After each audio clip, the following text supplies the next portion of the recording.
Bienvenue dans cette nouvelle vidéo. Alors aujourd'hui je vais vous parler de quelques petites updates, génial l'anglais. Je vais vous faire quelques petites updates concernant mon parcours transgenre et notamment le chirurgien.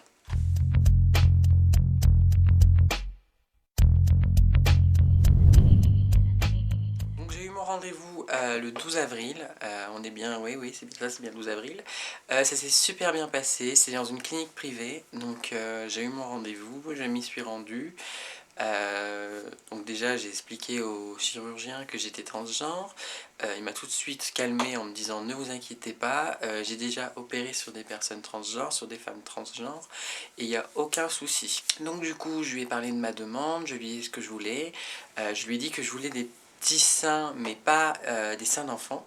Donc il a tout de suite compris que j'étais pas venue pour me faire un bonnet Z. Et donc en fonction de ma morphologie et tout ça, il m'a proposé quelque chose. Il m'a demandé de me déshabiller, donc c'est ce que j'ai fait et je lui ai proposé, je peux pas continuer ce que je vais dire.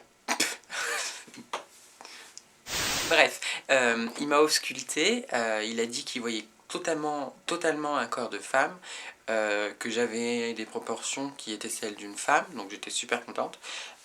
Hashtag je me vante, pauvre fille. Et donc suite à ça, il m'a dit qu'il pensait que ma poitrine ne se développerait pas plus, parce qu'évidemment j'ai demandé, il m'a dit que là j'étais sûrement à un stade où, même si ça continue de pousser, ça n'ira pas plus loin. Calmez-la Laura. Il a pris des photos de mon corps, enfin de mon buste, donc il a fait un espèce de... Vous savez quand vous essayez de faire un panorama, quand vous essayez de faire un panorama, un paranoma, attends, on dit un paranoma. Attends, je suis débile. Quand tu prends ton téléphone... Un panorama. Ah, mon gueule. Du coup, il s'est déplacé avec son téléphone en prenant des photos, genre quand on fait un panorama. Et donc, il a mis ça sur son ordinateur, il devait avoir un logiciel. Et grâce à ça, il y a eu une simulation 3D de ce que serait le résultat après chirurgie. Donc, moi, déjà, j'ai vu ça... je me suis dit, cool, je vais pouvoir voir direct le rendu. Et c'était encore mieux parce qu'en fait, il m'a mis des lunettes de réalité virtuelle et j'ai pu voir vraiment mon corps comme il sera. Entre guillemets, parce qu'évidemment, ça va pas être exactement pareil, c'est juste... ça donne une idée, c'est pas exactitude. Donc du coup, j'avais les lunettes, je regardais comme ça, je regardais. Parce qu'il y avait des photos et je pouvais voir ma poitrine dans plusieurs angles. Et puis là, je me penche, je vois... Wouh. Je me dis waouh, ah oui quand même, ça n'a rien à voir avec, avec ce que je suis venue. Déjà ça te donne carrément envie, tu te dis waouh, t'as envie de les avoir quoi, tu t'imagines avec, tu te dis putain je vais être trop bien dans des petites robes, je vais pouvoir mettre des hauts, je vais pouvoir ne plus choisir mes vêtements en fonction de la taille de mon bonnet, bref j'ai fusionné dans ma tête quoi. Bon au bout d'un moment je commence à avoir la gerbe donc j'ai enlevé le casque et je me suis assise sur le bureau, devant le bureau avec lui. Et donc du coup j'ai choisi un bonnet C. Au début je voulais un bonnet B et...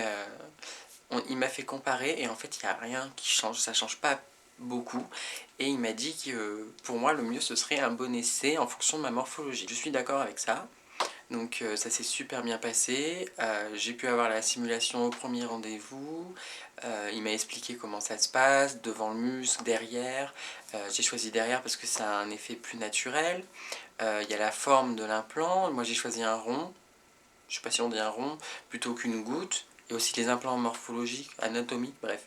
Moi ça va être un rond. Et oui parce que je vais le faire. Je sais pas si je vous ai dit. Et donc voilà, j'ai choisi tout ce qu'il m'a dit, j'ai suivi ses conseils. Moi j'y connais pas grand chose, donc j'ai préféré quand même me fier au chirurgien, qui m'avait l'air d'ailleurs très compétent. Et puis sachant qu'il a déjà opéré sur d'autres personnes transgenres qui m'ont déjà conseillé et qui sont passées par lui il y a quelques temps par exemple. Si tu regardes cette vidéo, coucou et merci d'avoir répondu à mes questions. Donc du coup ça m'a vraiment encouragé à rester avec ce chirurgien. Parce que c'est vrai qu'en général c'est mieux d'en voir plusieurs que de juste prendre le premier venu. Mais là ça me paraît vraiment d'être un bon chirurgien. Donc je vais rester sur ce cas-là et voilà. Évidemment vient la question du prix. Il m'a donné direct le prix. Donc déjà je me suis dit ok. Et là je lui ai demandé s'il y avait une possibilité d'ALD, de remboursement avec l'ALD. Sachant qu'il est en clinique, il a des dépassements d'honoraires qui sont de 1500 euros. Pour le remboursement de l'autre partie qui est de 4500 ou 3500 je ne sais plus. Bref, ça vous donne une idée quand même. Il m'a donné un papier à remplir, c'est une demande d'accord au préalable. Donc je vais devoir remplir ce papier, l'envoyer. Et donc je vais passer devant l'assurance maladie, enfin devant un médecin conseil de l'assurance maladie qui va approuver ma demande ou la refuser. Sachant que là, il n'a pas de raison de la refuser. Mais bon, on peut s'attendre à tout. Je verrai bien comment ça va se passer. Donc déjà, je vais envoyer cette feuille, je vais voir la réponse. Le soleil se lève, c'est cool, mais c'est un peu trop tard, connard. Et donc voilà. Je pense que je vais aller voir mon médecin et que je vais lui demander d'appuyer ma demande avec un petit papier. Comme ça, quand je vais voir le médecin conseil de l'assurance maladie, je vais lui montrer que mon médecin traitant est bien au courant, qu'il renforce ma demande, que c'est bien légitime. Et donc voilà, en espérant que ça va se faire, que ce sera accepté et que tout se passe bien. Autre petite chose de nouvelle dans mon parcours transgenre, mais je pense que je vous ferai une autre vidéo là-dessus, c'est pour le changement de prénom en mairie. Il y a eu du positif, il y a eu une avancée assez positive pour moi, mais je vous ferai une vidéo pour vous en parler plus en détail. J'ai pas envie de mélanger chirurgie, changement de prénom, CEC et tout, ça va être trop bordélique sinon. Alors vous devez vous dire, elle a voulu faire... Vous devez vous dire, elle va refaire ses seins et elle avait parlé de refaire son nez. Sauf que le nez, je pense, c'est différent. La poitrine, c'est vraiment important, je trouve, pour une femme, bien qu'il y ait des hommes qui ont leur poitrine et qui sont très bien avec, qui sont très virils avec, ça n'a rien à voir. Mais moi, je préfère me conformer, j'ai décidé de me conformer aux stéréotypes.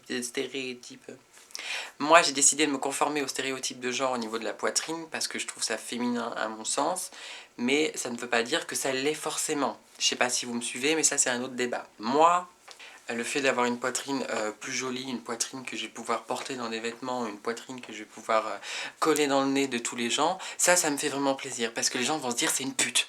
Bien évidemment, je vous ferai suivre le reste de mon aventure pour mon augmentation mammaire. Je vous ferai faire ça, je vous ferai suivre ça en tout en détail, je vous expliquerai comment j'ai fait, je vous dirai comment ça s'est passé mon rendez-vous avec le médecin conseil, je vous expliquerai tout, ne vous inquiétez pas. Bien entendu, vous allez me dire... que j'étais la première à dire que j'avais pas besoin de me refaire les seins pour me sentir plus femme, blablabla, blablabla. Mais je suis humain, je suis un humain, donc j'évolue, mes envies aussi avec, ma perception sur toutes les choses. Donc voilà, ne me jetez pas la pierre, parce que de toute façon, je vous en... j'ai décidé de mettre en fin de mes vidéos les produits make-up que j'ai utilisés pour tourner cette vidéo. Donc j'ai utilisé la palette All-in-One de Nocibé qui est géniale. C'est plein de petites couleurs comme ça, elle est trop bien, c'est très nul et en plus il y a un petit blush caché, enfin il y a 2 blushs cachés et cette palette est juste géniale, elle est pratique, elle est compacte et elle est pas très chère. Je me souviens plus trop du prix mais je crois que c'est même pas à 20 €. Pour le rouge à lèvres, j'ai utilisé les nouveaux rouges à lèvres MAC avec des couleurs rétro. Moi j'aime du mal avec les pipettes comme ça, donc ce que je fais, je mets un pinceau, je le mets avec un pinceau parce que je suis pas douée du tout. Sinon le blush c'est l'Albatros de NARS que je mets toujours souvent. C'est toujours le même quoi, c'est toujours celui-ci que je mets parce que j'adore. Le mascara, c'est le Black Up de Revolution, comme ça. Il est génial parce qu'il a une brosse recourbée et c'est trop bien pour les cils. C'est une brosse comme ça, elle est top, elle est top, elle est top et elle est top. Et pour un petit peu, là c'est pour éclairer, là c'est pour faire les petites zones d'ombre. Et c'est la palette Marc Jacobs que j'utilise très souvent. Le fond de teint, c'est le fond de teint Chanel. Je l'ai mis dans une de mes vidéos où je me maquille. Et donc voilà, je crois que c'est tout. Oui, c'est tout. Je vous remercie d'avoir regardé cette vidéo, je vous fais de gros bisous, je vous dis à la prochaine. Et puis je vous fais plein d'autres gros bisous.